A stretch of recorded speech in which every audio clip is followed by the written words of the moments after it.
Hello అండి, welcome to our channel Akhil hostel cooking. ఈరోజు మన వీడియోలో 2 రకాల హెల్తీ రెసిపీస్ అండి. అవి రాగి పిండితో పిల్లలకు ఎంతో ఇష్టమైన కేక్ని అయితే ముందు చూపిస్తున్నాను. ఇలా అయితే చేయండి, పిల్లలు చాలా ఇష్టంగా తింటారు. స్టవ్ ఆన్ చేసి ఒక ప్యాన్ పెట్టి దానిలోకి 1 కప్పు వరకు తురిమిన బెల్లం అయితే వేస్తున్నాను. ఇప్పుడు ఈ బెల్లం కరిగించడం కోసం కొంచెం వాటర్ అయితే పోసుకోవాలి. 2 స్పూన్ల వరకు వాటర్ అయితే పోసుకుని మీడియంలో పెట్టి బెల్లాన్ని అయితే వాటర్ కింద కరిగించండి. మీరు కావాలంటే ఈ బెల్లం ప్లేస్లో షుగర్ అయినా వేసుకోవచ్చు. షుగర్ వాడకుండా హెల్తీగానే చేయాలనుకుంటే మీరు బెల్లాన్ని అయితే వేసుకోండి.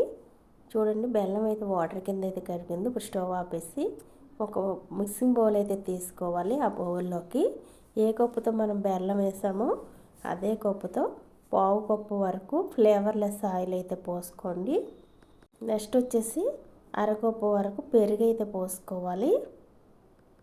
ఆయిల్ పెరుగు పోసిన తర్వాత కరిగించిన బెల్లం సిరప్ని అయితే వేసేయండి. ఇప్పుడు ఒకవేళ మీరు పంచదార వేయాలనుకుంటే కప్పు వరకు పంచదార పౌడర్ అయితే వేసుకోండి. వేసిన తర్వాత ఇస్కర్తో మొత్తం ఈ 3 కలిసేట్టుగా కలిపేయండి.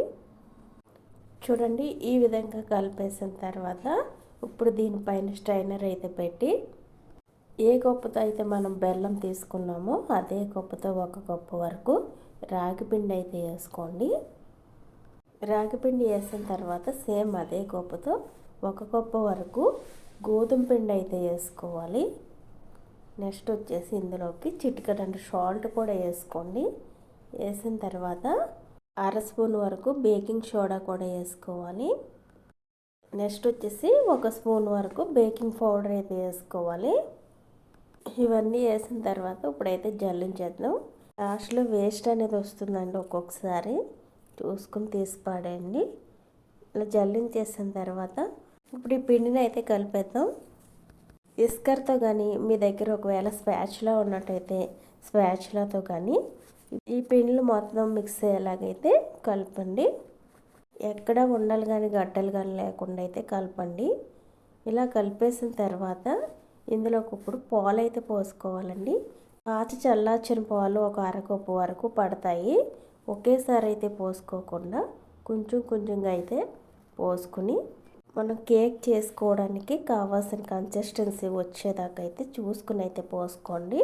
చూడండి, కన్సిస్టెన్సీ అనేది ఈ విధంగా అయితే ఉండాలి కేక్ చేసుకోవడానికి. కేక్ టిన్ పెట్టుకోవడానికి కుక్కర్ను కానీ ఏదైనా పాత్రను తీసుకున్నట్లయితే అది మందంగా ఉండేలాగా అయితే చూసుకోండి. దాంట్లో స్టాండ్ పెట్టేసి 5 నిమిషాలు ముందుగానే ఫ్రీ హీట్ చేసుకోవాలి. కేక్ టిన్ కానీ లేకుంటే మీరు ఏదైనా గిన్నెని యూజ్ చేసుకుని కేక్ చేసుకోవాలనుకుంటే దానిలోకి ముందుగా బటర్ పేపర్ని కానీ ఆయిల్ కానీ మైదా కానీ క్రీజ్ చేసుకుని వేసుకోండి. నేనైతే బటర్ పేపర్ అయితే వేసాను. కేక్ బ్యాటర్ని అయితే వేసేస్తున్నాను. ఇప్పుడు ఇందులోకి వేసిన తర్వాత ఇలా ట్యాప్ చేయండి. ఎయిర్ గ్యాప్స్ అన్నీ ఏమైనా ఉంటే సెట్ అవుతాయి. కేక్ పర్ఫెక్ట్గా బాగా పొంగుతూ అయితే వస్తుంది. చూడండి, ఇప్పుడు ఫ్రీ హీట్ అయిన ప్యాన్లోకి అయితే ఇప్పుడు మన కేక్ టిన్ అయితే పెట్టేద్దాం. పెట్టిన తర్వాత దీనిపైన మూత పెట్టేసి ఫ్లేమ్ లో టు మీడియంలో అయితే పెట్టుకుని 25 మినిట్స్ నుంచి 30 మినిట్స్ వరకు కేక్ని అయితే బేక్ చేసుకోవాలి. మధ్య మధ్యలో ఒక్కొక్కసారి అయితే టూత్ పిక్తో కానీ నైఫ్తో కానీ గుచ్చి చూసుకుంటూ అయితే ఉండండి. నైఫ్కి కానీ టూత్ పిక్ కానీ పిండి వండుకున్నట్లయితే కేక్ బేక్ అయిపోయినట్లే. ఇప్పుడైతే నేను 25 మినిట్స్ తర్వాత అయితే చూపిస్తున్నాను. నైఫ్ అయితే గుచ్చి చూద్దాం. నైఫ్కి పిండి అనేది ఏమీ అంటుకోలేదండి. కేక్ అయితే బేక్ అయిపోయింది. ఇప్పుడు స్టవ్ ఆఫ్ చేసేసి చాలా జాగ్రత్తగా అయితే తీసుకోవాలి, కాలుతుంది. తీసి బయట అయితే పెట్టేస్తున్నాను. ఇది పూర్తిగా చల్లారిన తర్వాత తీసుకోండి. మీరైతే మాకు కొంచెం కంగారు అయితే ఎక్కువ అండి, వేడివేడిగా ఉన్నప్పుడే డిమోల్డ్ చేసేస్తున్నాను. ఇలా కేక్ పైన ప్లేట్ అయితే పెట్టి ఇలా రివర్స్లో అయితే పెట్టండి, ఈజీగా అయితే ఊడొచ్చేస్తుంది. చూడండి, ఇప్పుడు దీనిపైన బటర్ పేపర్ అయితే తీసేద్దాం. నేను ముందుగానే చెప్పాను కదండి, వేడిగా ఉన్నప్పుడే తీసేస్తున్నాను. కేక్ అయితే చాలా బాగా వచ్చిందండి. ఇప్పుడైతే కట్ చేసేద్దాం. ఇలా చేసి పెట్టండి, పిల్లలకైనా పెద్దలకైనా చాలా హెల్తీ కేక్ ఇది. పిల్లలు ఎక్కువగా కేక్స్ అడుగుతూ ఉంటారు కదా, అడిగినప్పుడు ఇట్లాంటి కేకులు చేసి పెట్టినట్లయితే మనకి హెల్తీగా చేసి పెట్టినట్లు ఉంటుంది, వాళ్ళకి కేక్ తిన్నాము అనిపిస్తుంది కూడా. ఈ కేక్ రెసిపీ మీకు నచ్చినట్లయితే ఈ వీడియోకి ఒక లైక్ అయితే చేయండి. అలాగే మన ఛానల్ ఎవరైనా సబ్స్క్రైబ్ చేసుకున్నట్లయితే సబ్స్క్రైబ్ చేసుకోండి. ఇలాంటి మరెన్నో ఈజీ హెల్తీ రెసిపీస్ని అయితే చూసేయండి. మన నెక్స్ట్ రెసిపీ వచ్చేసి హెల్తీగా రాగి పిండితో రాగి దోశ అండి. ఇన్స్టెంట్గా రాగి దోశలండి. మన శరీరానికి ఎంతో ప్రోటీన్ ఇచ్చి అలాగే ఉక్కు లాంటి బాడీ కోసం ఇన్స్టెంట్ రాగి దోశలు ఎలా చేయాలో చూసేయండి. మరి ముందుగా ప్రాసెస్లోకి వెళ్ళిపోదాం. ఒక బౌల్ అయితే తీసుకుని దానిలోకి 1 కప్పు వరకు రాగి పిండి అయితే వేస్తున్నాను. అదే కప్పుతో అరకప్పు వరకు బియ్యం పిండి కూడా వేసుకోవాలి. నెక్స్ట్ వచ్చేసి అదే కప్పుతో పావు కప్పు వరకు ఉప్మా రవ్వ వేసుకోవాలండి, బాంబే రవ్వ, సూజీ, అలాగే మన టేస్ట్కి తగ్గట్టుగా సాల్ట్ అయితే వేసుకోవాలి. వేసిన తర్వాత ఇవన్నీ కలిసేట్టుగా స్పూన్తో కానీ చేతితో కానీ మొత్తం మిక్స్ అయ్యేలాగైతే కలిపేయండి.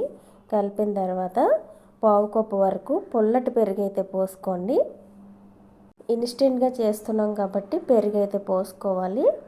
పెరుగు పోసిన తర్వాత 1-2 కప్పులు వాటర్ వరకు అయితే పడుతుంది. వాటర్ అయితే పోసుకుని కలుపుకోవాలి. ముందైతే 1 కప్పు వాటర్ అయితే పోసాను. నాకు వచ్చేసి 1.5 కప్పు వాటర్ వరకు అయితే పట్టాయి. ఎక్కడ ఉండలు అనేవి లేకోకుండా అయితే కలుపుకోండి. మనం మామూలుగా దోశలకి ఏ విధంగా అయితే పిండి కలుపుతామో అదే విధంగా అయితే కలుపుకోండి. మరీ లూజ్గా అయితే కలుపుకండి, అలా అని గట్టిగా కూడా కలుపుకోకూడదు. చూడండి, కన్సిస్టెన్సీ అనేది దోశలు వేయడానికి ఈ విధంగా అయితే ఉండాలి. ఇలా కలిపిన తర్వాత దీనిపైన మూత పెట్టేసి ఒక 10 నిమిషాల పాటు పక్కన పెట్టేయండి. రవ్వ వేసాం కాబట్టి నానుతుంది. 10 నిమిషాల తర్వాత అయితే చూద్దాం. ఇప్పుడు రవ్వ అయితే నానిందండి. మరొకసారి అయితే కలిపేసి ఇప్పుడు దోశలు అయితే వేసేసుకోవడము. దోశలు వేసుకోవడానికి ఇప్పుడు స్టవ్ ఆన్ చేసి దోశ ప్యాన్ అయితే పెట్టుకోవాలి. పెనం బాగా వేడవ్వాల్సిన అవసరం లేదు. మీడియం హీట్లో ఉన్నప్పుడు అయితే దోశ వేసేసుకోవచ్చు. దోశ వేసేటప్పుడు మటుకు ఫ్లేమ్ లోలో పెట్టుకుని 1 నుంచి 1.5 గరిటె వరకు పిండి అయితే వేసుకుని ఇలా స్లోగా స్ప్రెడ్ చేయండి. మరీ పలుచగా స్ప్రెడ్ అవ్వదండి దోశ. ఇలా మనకి వీలైనంత వరకు స్ప్రెడ్ చేసి ఫ్లేమ్ మీడియంలో పెట్టి దోశనైతే కాలనివ్వాలి. దోశ కాలుతూ ఉండగా ఒక్కొక్కసారి పగుళ్ళు అయితే వచ్చేస్తూ ఉంటాయండి. దీనిపైన ఆయిల్ అయితే పోసి అట్ల కాడతో దోశ అంతటికి అప్లై చేస్తూ అయితే ఉండండి. దోశకు పగుళ్ళు అనేవి రాకోకుండా చక్కగా కాలి మంచిగా వస్తాయి. చూడండి, ఇలా 2-3 నిమిషాలు దోశ కాలిన తర్వాత రెండో వైపుకి అయితే టర్న్ చేసి మరొక నిమిషం పాటు కాలనిచ్చి తీసేయడమే. ఇప్పుడైతే తీసేస్తున్నాను. ఇలాగే మరొక దోశ వేసేటప్పుడు కూడా పెనం మీడియం హీట్లో ఉన్నప్పుడే ఫ్లేమ్ లోలో అయితే పెట్టి దోశని అయితే స్ప్రెడ్ చేసుకుని దానిపైన ఆయిల్ అయితే వేసి 2-3 నిమిషాల పాటు మీడియం ఫ్లేమ్లో అయితే కాలనివ్వాలి. ఇలా చాలా ఈజీగా రాగి దోశలను అయితే వేసేసుకోవచ్చు అండి ఇన్స్టెంట్గా. మన శరీరానికి ప్రోటీన్ని, బలాన్ని ఇచ్చి రాగి దోశ రెసిపీ మీకు నచ్చినట్లయితే ఈ వీడియోకి ఒక లైక్ చేయండి. అలాగే సబ్స్క్రైబ్ చేసుకున్నట్లయితే సబ్స్క్రైబ్ చేసుకోండి.